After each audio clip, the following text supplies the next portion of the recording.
All right.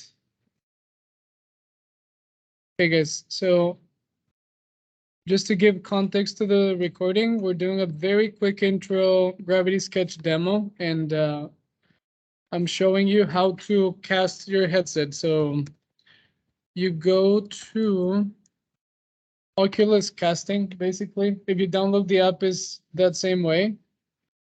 And then basically in the headset, um, in the main menu, when you press the Oculus button, just a bar appears and there's the battery, the Wi-Fi, and all of those icons. The one to the right, there's I know you can't see it yet, but there's a pink arrow, a pink square with a white arrow. It's called sharing. When I click on that, it says casting. And then if you're connected to the same account, it should start casting soon. Yeah. Yep. So here, and here we are. So this is my Oculus menu. Hey guys, do you know how to cast your headset like this, for example? This could be helpful. So right now I'm projecting my headset. Let me do it again real quick. So basically what I will be doing is just an intro gravity sketch demo. And if you have any questions, please let me know. Okay. Yes, so if you have the app on your phone, you can cast directly from your phone. If you have, well, any Oculus account, just oculuscasting.com. Then inside of my headset, if I press the Oculus button, there's a bar down here. I know you can't see it, but there's a bar with the battery, Wi-Fi, and all of those. On the right side, there's a pink square with a white arrow. It's called sharing. Then I click on it, there's casting, and then I click on my computer and it should start. So basically what I'm gonna show you is just some intro things on how to get started in Gravity Sketch and answer questions that you guys might have. So in my main menu, as you know, there's Gravity Sketch. So the main thing is that you have access to it and you start really playing with it. I can add you actually today to the UC account if you want. This is what most of the times you will see when you open. Let me see. I don't think it does widescreen. Oh, it does. Okay. So this is the main menu you will see. Notice how in your case it should show your name, and basically you will have two accounts, your name and your personal files, and UC with all of the UC files. So one really powerful feature of Gravity Sketch is the collaboration spaces. So this is something that we will use and I'll show you how. But basically when you bring a file or you create a new room, you can have up to 20 people in the same VR room and all of you collaborating. All of you can bring your own images. All of you can bring your own 3D models. And the idea is to create in real time. So I'm right-handed, so I usually have this controller with these icons on my left hand, the one, and notice how the icons will change depending on what you're doing. I'm just gonna create a brand new file. So right hand, right trigger. The very first thing you should see is, just a brand new open file like this. Always look at what the buttons are doing. The menus change depending on what you're doing. So right now, my left controller will always be my settings controller. It also tells you the time. It's really easy to get lost in here. So, from time to time, if you press the blue button with these three bars, this is your settings menu. There will be many important things in here. So for example, you can create a new file, save, make sure that it's under cloud. So you can save it in the headset locally, but if you save it in the cloud, then you can access it in your landing pad account. You can take screenshots. But anyways, if I go to settings, there are a couple important things. So mirror is an important one where, if I activate mirror, anything I do on one side replicates on the other. This applies for vehicles. They're symmetrical. Anything symmetrical you do. And you can always disable it, and now it's not. So mirror is one that I like to have. You can control a couple. There are more preferences, but this is one that you can modify. So there are different workspaces. I like to keep it simple for now, just something nice and simple. Beta. So these are additional tools. I'd like to activate my tool belt. This gives you a couple other features. One, let's see, there's a virtual visor on your head that allows you to toggle pass through. Where have they moved it? Move your hand near the side of your head. Oh, okay, that's interesting. They moved it. So right now you can't see it, but my headset, or maybe you can. I'm gonna move it back. So basically, a really cool thing, which is a new feature, is you can use the cameras of your headset as the virtual background. So it's an AR device. So I use it sometimes. But anyways, so here we are. You can bring reference images from your cloud into here. So for example, here are some that I've brought from before. This is a sketch, for example, so you can bring it to your scene. You can bring multiple images and create, a mood board or something that you need to reference. For example, you can bring prefabricated mannequins. So a really important one for everything that we do is bringing a real one-to-one skilled person. So something that you need to practice is, what do the different buttons do? This one on the side will always be grabbing, regardless of whatever it is that you grab. This is always grabbing. I have this selection sphere that I can grow or make it smaller. This, anything that it touches, it grabs. So for example, right now it's highlighting the person because it's touching it. Now it's touching both, but I can just grab one. Then with this button, I can grab it. But if you drop it inside of this box, which I highly recommend, let me delete this for a moment. This is the proper way to bring a person. You can control the scale, one-to-one scale. You can control the orientation, click OK. And Gravity Sketch is very intuitive. So for example, later I can change the posture. I can even, make much more dedicated things. If they're sitting down, for example, I can quickly put them more or less in the position.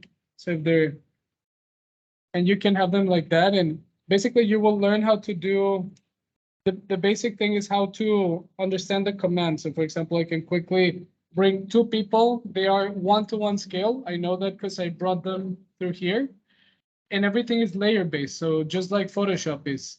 So for example, I can click on my layer and I can name this one people because that's where I brought these mannequins. I can toggle the opacity, for example. But if I lock this layer, then I can't grab them. But I can create a new one. And then in the next layer, I do something else. So that is the proper way of working in here. Layers. There's an orthographic viewpoint feature that we don't need right now. This one is super important. All the tutorials you might need are right inside of the headset. So in my blue button, the very last menu is Learn, and it has different categories. Smart Move, for example, and then I can activate it. It uses the speakers in the headset, and I can watch a video exactly as I am sketching on how to do things. So those are generally the settings. I can go in more detail, but any questions so far about? So that's one of the main things. This How duplicates? very good question. So blue is settings, purple is your tools. A very important thing is, like you're saying, Yibo, is how to operate different things. The biggest advice I have is, start playing with some of these tools and start experiencing yourself, how to move things around. Let me get rid of this people. For example, I'm just gonna activate a simple ink tool. So ink, and then you can control, but this is just a simple pen. Right now I have the symmetry on, so it's duplicating. With my, let me do a thicker one so we can see it easily. With my selection sphere, as you can see, I can grow it. Up and down, I grow my selection sphere. Side by side, I grow my tool, so the actual tool. When it's touching the object, this is always my grabbing button, so I can always grab and do things. Something I recommend is always look at what icons show up, because right now I have these buttons, but when I'm grabbing something, look how they change. blue becomes points. So when I'm grabbing something and then, so I'm grabbing it and I also press the blue button, then it activates the points, which means I can modify something I've done already. And I can click again on the blue for check mark and then I'm done, right? If I grabbing is always kind of the middle command between other things. So I can grab, and then if I look at my other buttons, for example, the color wheel is on, which means if I press the color wheel, I can change the opacity, the color, the appearance, and even the material. So this is red or something, but it's a basic material. I can make it shiny, can make it tune.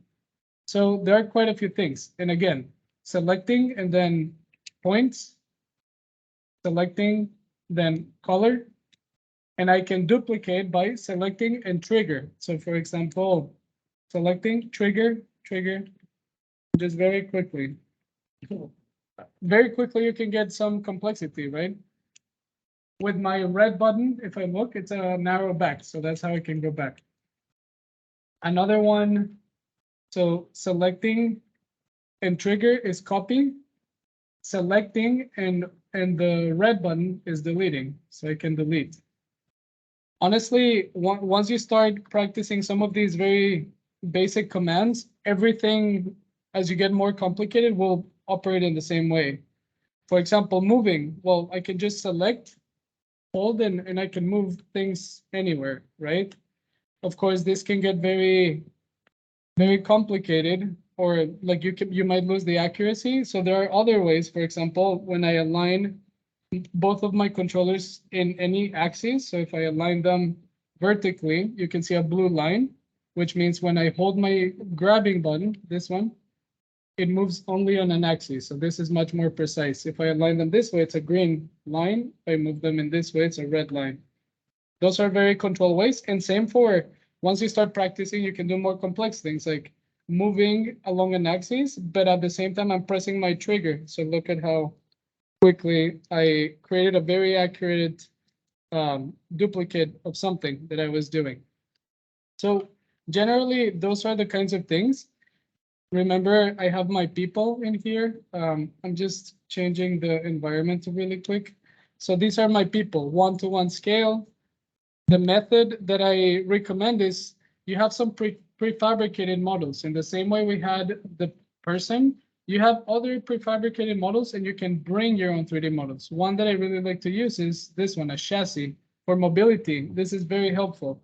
So notice how I have lots of options that I can control. So let's say, for example, I am building a very small vehicle for 2 people. So I can more or less just get some of the parameters that I need. So let's say it's more or less this big. If you want to be more precise, you can. So there's that. Previous, next chassis. Okay, so this is pretty okay. Right now it's in my chassis layer. And something I can do is I can, let me see if I can turn it into geometry. Choose. I think it lost 1 second. I can get it right back up. This is a very good way to start. Just it gives you a basis for it. Let's leave it here for a second. So I can move my people, as you know already. I can move them in a controlled way. I can move them higher. So now it's kind of a bigger vehicle. And then this is my chassis layer. This one we can call it maybe sketch, the first sketch layer. So I can lock my previous ones. And I encourage you to explore and experiment with some of these. The first one that we used, ink, it's meant to be very quickly. So let's assume this is a small vehicle for 2 people. So I'm just really quickly, mocking up more or less what the overall size of this thing would be. So very, very quickly. I have a question. Yes? Are you making sure that the lines are all happening in one axis? So I didn't really catch that. So these red lines that I just drew, right? Yeah, I know they're mirrored, but how do you get them to be on the same? three-dimensional axis. So that's where once you do it yourself, you'll see that it's very intuitive. So this really responds to, pitch, inclination, everything. Like it's very, very intuitive. Okay. And basically, I mean, it's also muscle memory, but it's like sketching on paper in the same way as it is intuitive. Of course, this is 3D, but it also responds in the same way. So look at how just very quickly, but I can sketch in every dimension, as you can see. So it's just very responsive. The good thing is I just drew this, but remember what I said before, if I select and then press my blue button, now I can edit some of the points. So even if you mess up, you can quickly say, I mean, right now I'm just blocking something in quickly, but I can say, okay, this actually needs to come up much more, or maybe I have too many points. So remember the command, if you select something, you can do something else after. So I can select and then erase with the red one. So basically I'm simplifying, and that should help. I'm giving it a little bit more of a dynamic profile. So it's kind of going inside in this direction, and then same in here. So this is very common in vehicle design, just very, very dynamic lines. What I'm trying to do right now is a very basic proportion model. For example, in the same menu, you will always have tools. With anything that you do has options. I can remove them with, one that I like to use here is planar. Basically, what this one does is it sketches right on the plane. As you can see, it just sketched on the plane. And I can remove. But the beauty of Gravity Sketch is that layers really allow you to work very effectively. So look, notice how I have one quick underlay. Well, guess what? I can lower the opacity of this. I can call this actually sketch one, lock it, create a new layer, and this is my new reference layer. I was just using ink. Now I'm going to use stroke. Stroke is one that I really like to use for more precision, but this one in particular, point mode. So if I click here, maybe I can switch to a different color. And I'm making it much thinner, but the previous one, I could just press my trigger and draw. With this one, every time I press my trigger, it drops a point. So it's much more precise. And again, you can always go back and remove, edit. If I select a point and click my trigger, I add a point. So you can always add or remove complexity. So now that I have that, I can go back again in a new layer and say, okay, this new version of it, let's modify a little bit the proportion. So what if it came a bit higher, but in this case, I'm really controlling, the curvature. And maybe now I'm beginning to think about features. So why not have it come over here and I can start aligning things, that quickly I'm getting real insight into accurate volumes. I know my people are 1-to-1 scale. I know this chassis is 1-to-1 scale. So you really get a lot of information really quickly. Same, so if I sketch right in the center line. And this is just, the beginning of the process. That orange book I was giving you, so you check out, that's the basics of vehicle packaging. In many, many ways, that's what I'm recreating right now, just a basic vehicle package of a car. Then, for example, I can get rid of the previous one altogether and just begin modifying this one. Maybe I can start thinking of a few more things. So kind of more of an aesthetic line, or kind of the glass. I don't know. I'm making it up right now, but let's say, and since it's a 3D program, I can really understand volume very quickly. So for example, this is a line that goes here. So let's say I like what I have right now. What then? Second, let me see, where is my chassis?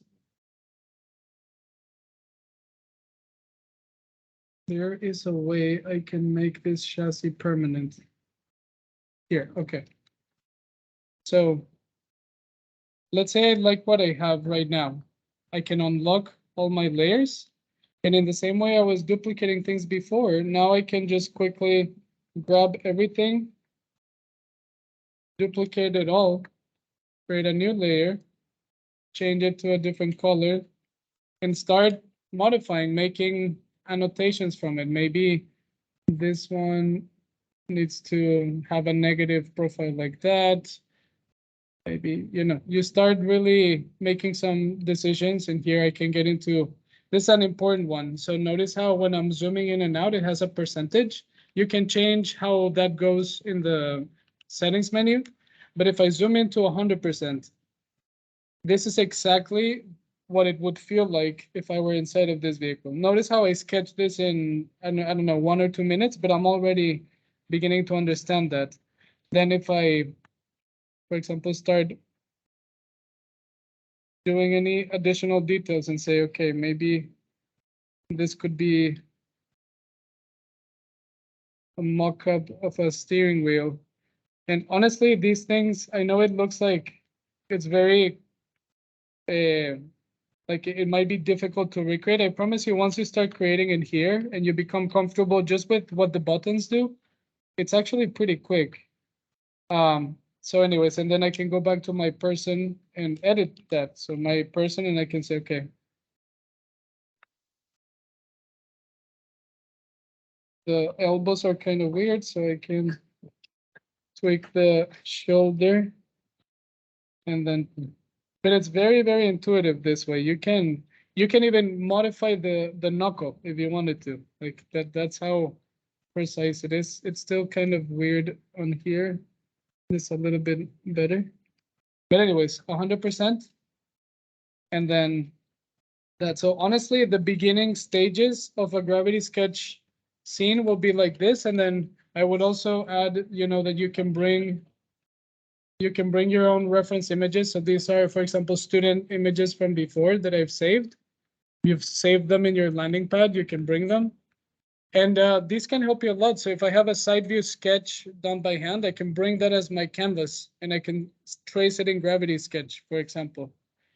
And then going back to the blue button, if I go here, I have my screenshot menu. So this is my screenshot menu. You can control different variables about it. You can control, for example, removing the background and things like that.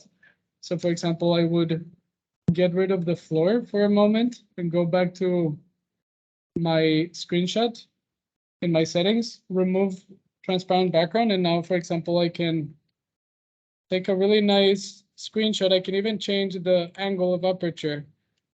And then I can access this screenshot on my computer and use it for sketching on top, for example. We covered a few tools, but honestly, there are so many more. Surface is super powerful.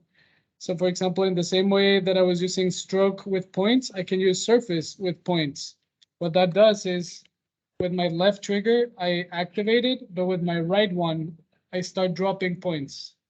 And you can twist it, you can do like really anything. Pretty complex, like you can do something pretty complex pretty quickly. If you want to mock something up quickly, this is a way to do it. Let me create a new layer. This one will be called images. This one we can call it, for example, surfaces, just for experimenting. And then, for example, I can bring a new person. Remember, I brought a person. I can bring a new one, but this time I'll keep them standing up. I'll move them somewhere new. And let's say I'm designing a station or something, a space. So I'm putting a couple people, and then in my new surfaces, I can just very quickly mock that up. One thing I will do right now is, for example, the mirror feature. But if I do something, it recreates it. In my settings, I'll turn it off. And one really nice thing is even when you're editing, you can always toggle the mirror feature of each object too. So it gives you a lot of control. But anyways, in this case, it's not symmetrical. So what I want to do is recreate what a quick mock-up, for a station would be maybe. And you can again modify, you can add lots of details, lots of complexity. I can make this, I don't know, be more like a wooden tone, and then I can come back with this tool and do, let's see if it works. So I'm just doing one line, a very simple one. I am aligning it in here, and you have many editing features. For example, I can change the shape and change the type of line and things like that. There's so many more, but I don't want to, overcomplicate things right now. And then basically, once I have one, I can just simply duplicate. And notice how quickly we already have a pretty interesting idea. And of course, you have to pay attention to the points and what you're doing with them. But anyways, guys, I promise you, once you start doing this yourself, you'll realize it's actually easier than you thought it was. But again, just very quickly, and if I zoom into 100%, then this is what it would feel like if I'm standing here. We can keep going, but any questions? What would be helpful? I'm just trying to show you some of the basic commands so you can start creating inside. Sure. For example, like the developer car or side panel. Okay. We also use surface for that, or Yes. So something I haven't talked about is sub-D surfacing. Sub-D surfacing is a kind of surfacing, is different from polygonal, is different from NURBS, but sub-D is really powerful. And Gravity Sketch has that feature now. That's how, maybe let me open another file that I have something already created, and then I'll show you what it looks like, and I'll show you how I did it. I've also uploaded some demos already in Teams where they're more advanced like that. Let me find, so any file you've done, you can access. I think, for example, for the next project we're doing, just let me open this quickly. For the next project in the class, you'll be doing lots of iterations, something, like this off of whatever you're designing. But the one I want to open is, let's try this one. Yeah, I think this one is okay. So this is what a typical file will look like. You have access to this file actually. I can activate all my layers. This is a trick I have for you. For example, this has glass, or is supposed to have glass. And if you surface between it, all you need to do is just slide the opacity a little bit, not all the way, but just a little bit, and now it feels like glass. So this is what a surfaced model looks like. Of course, there are quite a few steps that go into it. So if you open this file, you can see kind of the progression.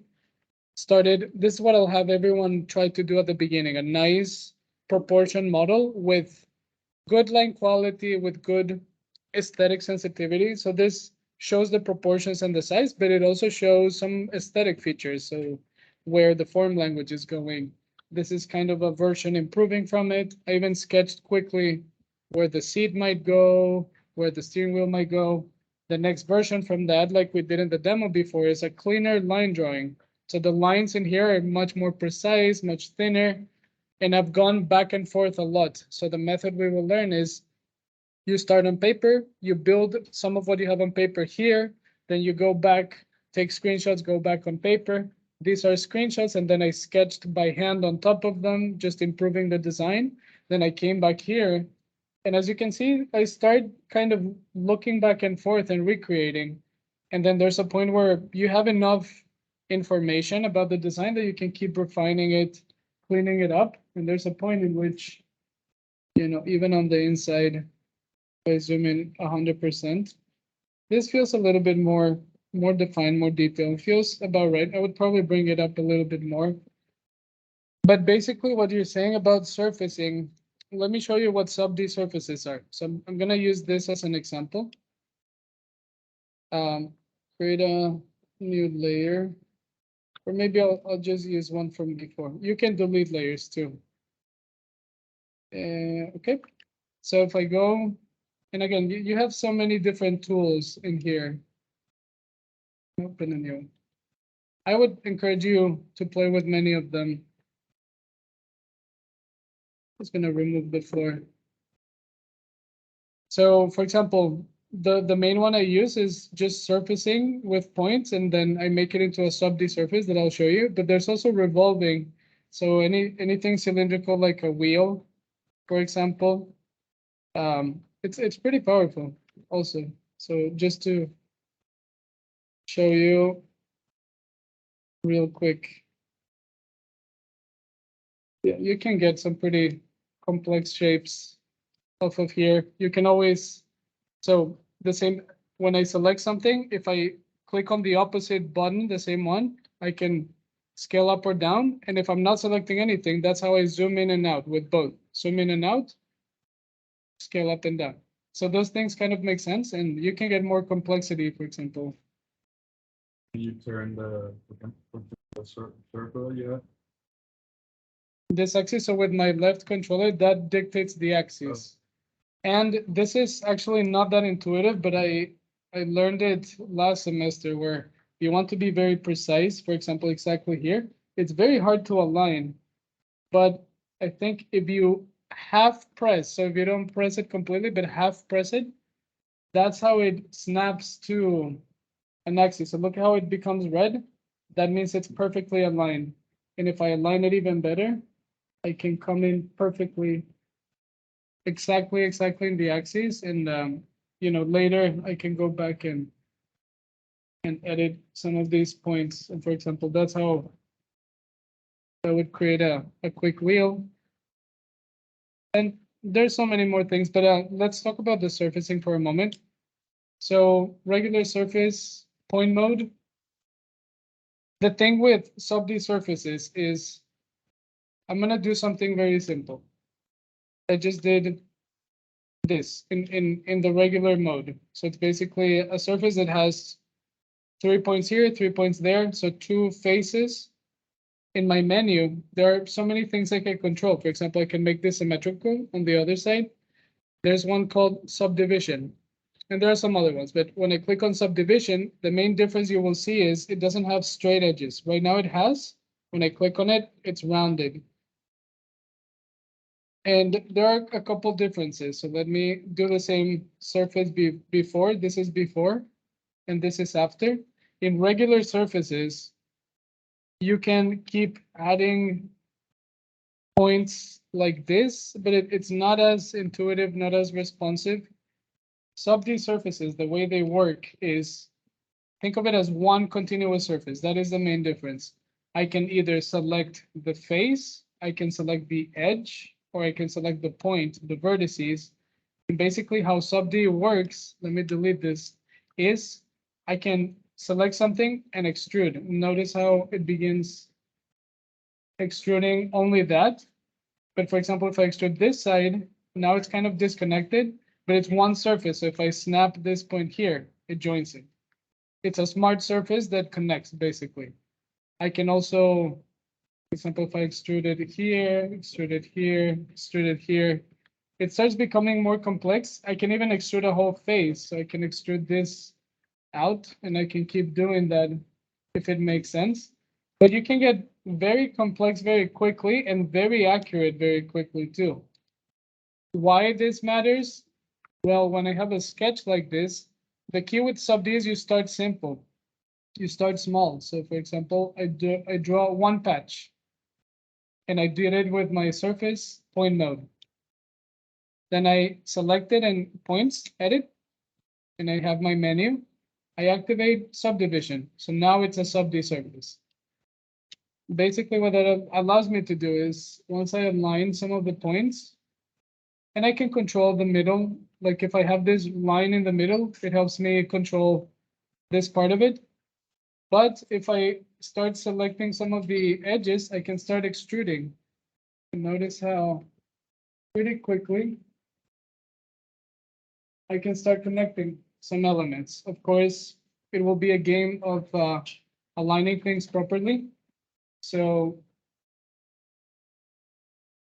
I'm beginning to do that. Pay attention to the continuity of your points. So this whole line, that's why we're in VR. We can experience and really make sure the volume is flowing properly, that everything is in the right direction. I can snap things, and you have control. Like I can activate snapping features, so they snap automatically, or I can just keep it loose. The benefit is, okay, I've done this so far.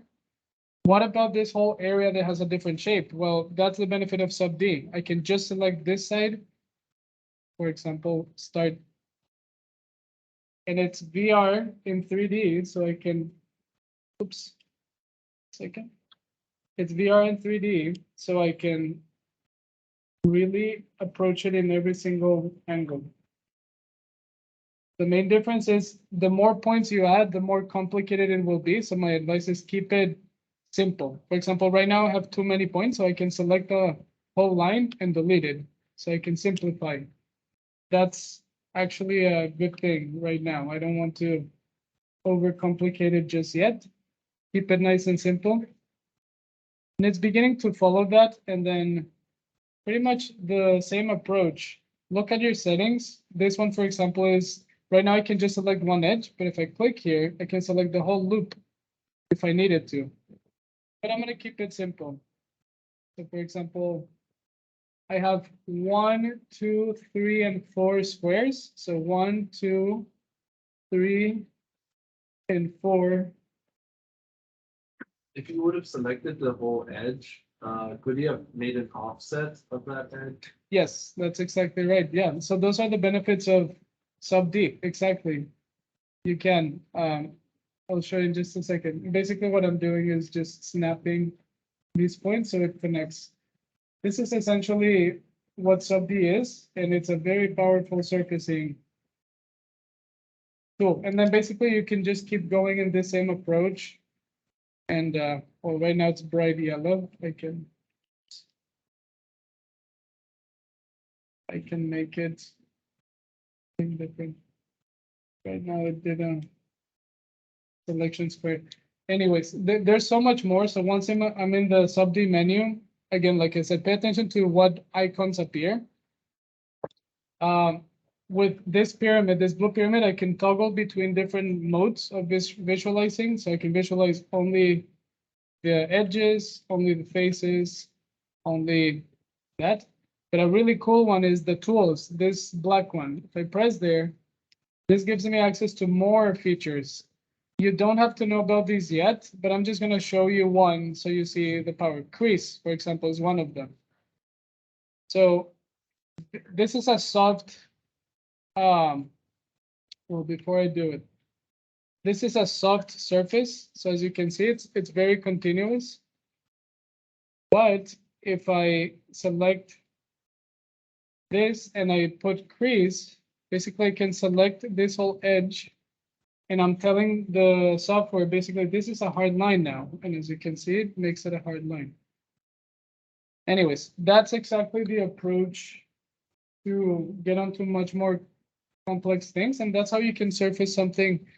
But I wouldn't get into, I mean, you can start playing with these kinds of things. But for now, if you can really own this part of the process of creating an underlay sketch that is accurate, that is the most important thing. And I mean, you have more tools later, but we can start from there. But any other questions?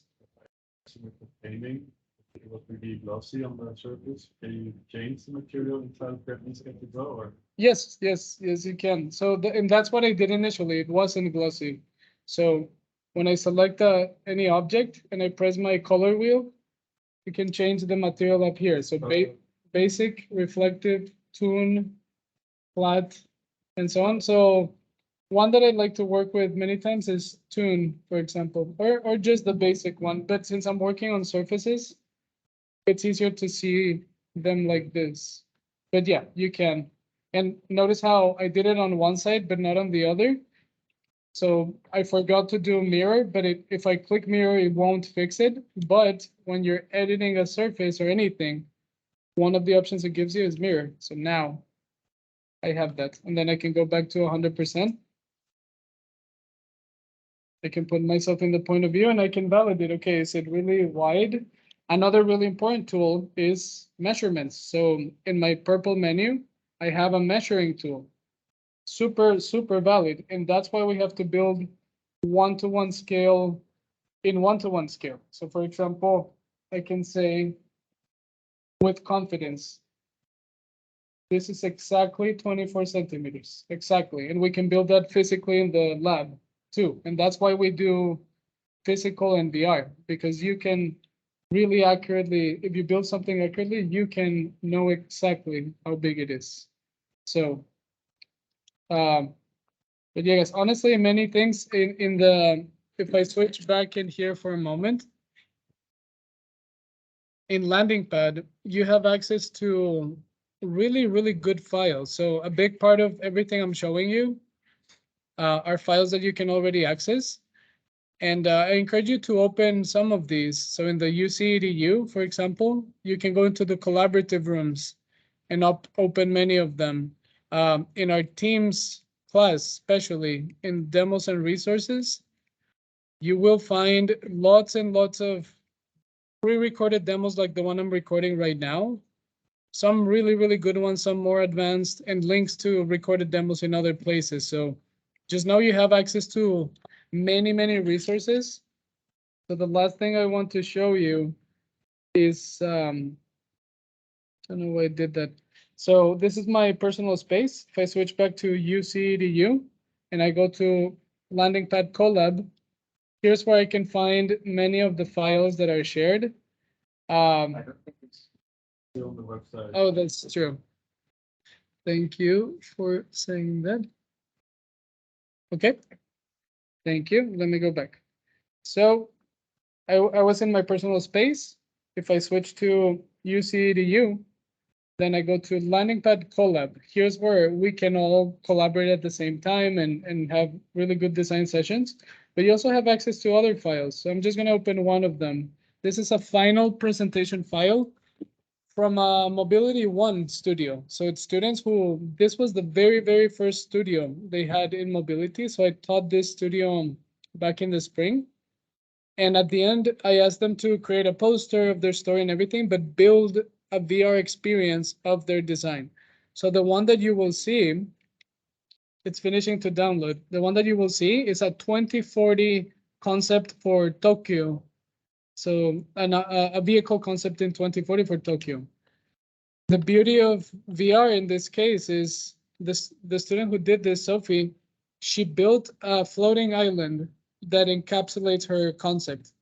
But not only she put her final designs, but she created this typical Japanese house in which on the inside, she's showing us her process. If I zoom into 100% again, all of a sudden inside of this really beautiful house, and she brought in her research images as reference images, and she put all her research, and I can zoom in, I can understand her process, I can understand the experience.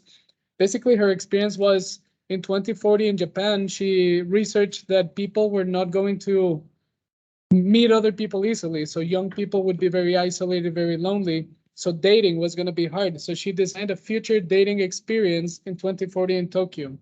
That was her experience. Branded and everything. She did her prototypes. So that's why it's so important to be able to show this. And we can, take a look. And then over here, she showed us all her ideations. So from the early sketches, very rough, very loose, some simple surfacing, all the way to much more defined, as you can see. Like this line drawing is really beautiful. If you look at it, very precise, lots of thicknesses. And these are, of course, scale models. But at the same time, we're seeing some of her hand sketches and then her final design. And basically what she says is, okay, you've seen this. Now go through this door and experience my design. You've seen the process, now experience my design. So we go through this door, and now we're in the future in 2040 in Tokyo, and she's asking us to follow the process. So 100%, here I am. I have my phone. Basically, her experience was one that you come here, you sit down, and then there's a virtual interface that you're meeting somebody else virtually. And the other person is actually in another cabin on the other side.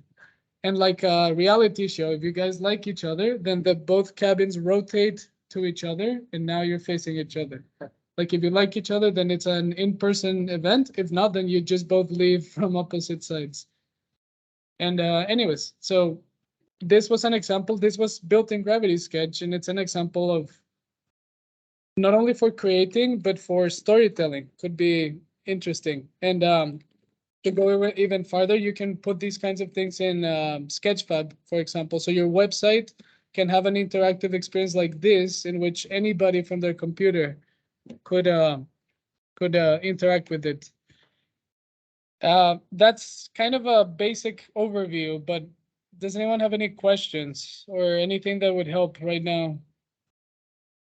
The biggest thing is open a new file and really start practicing these things. Start, especially the accuracy is important. So bring a mannequin, a person, 1-to-1 scale, keep them in one layer, and then start sketching around them, and that will ensure it's perfectly accurate.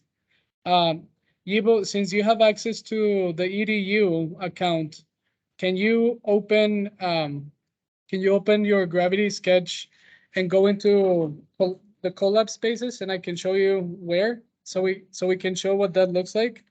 So in landing pad collab, Okay. so open Gravity Sketch. Do you have it open? Yes. Okay, so you have it open. Now go into the EDU menu and click on landing pad collab.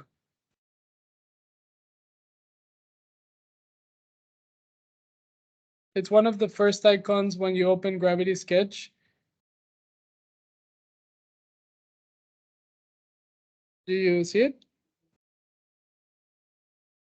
Okay, and then the icon with the three heads with three headsets, landing pad collab.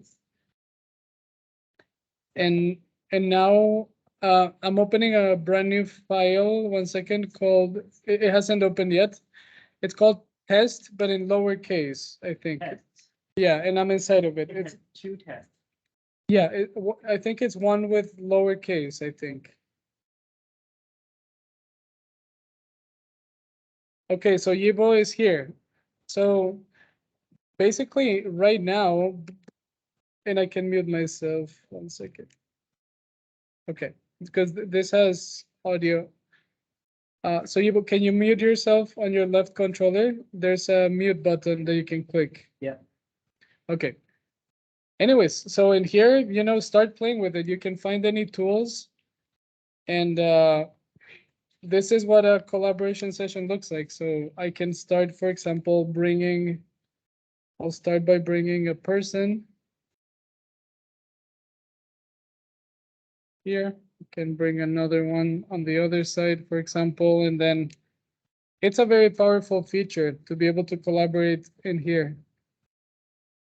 And the nice thing is it keeps all your layers separate from the other person's layers.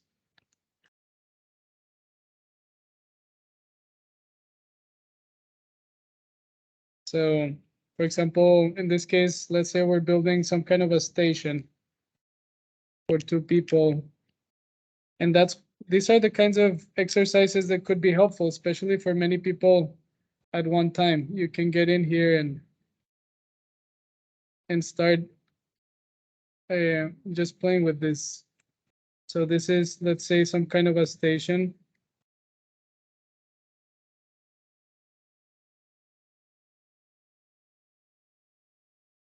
Gravity Sketch does a very good job at doing something very simple and making it more complex easily. So what I'm adding what's really down. Can you edit it? Yes.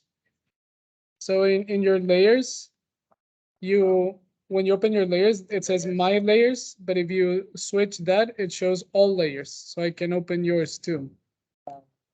Okay. I see. Five. Oh, five. Okay, but move that slider to the side. And then that should give you access. Okay.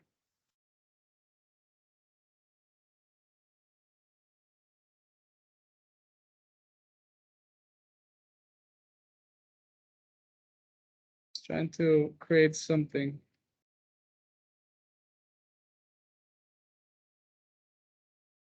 But yeah, I mean, as you can see, you can get fairly complex fairly quickly. This is it can be a powerful tool, but the important thing is that you find purposeful ways of using it. I'm just gonna stop the recording.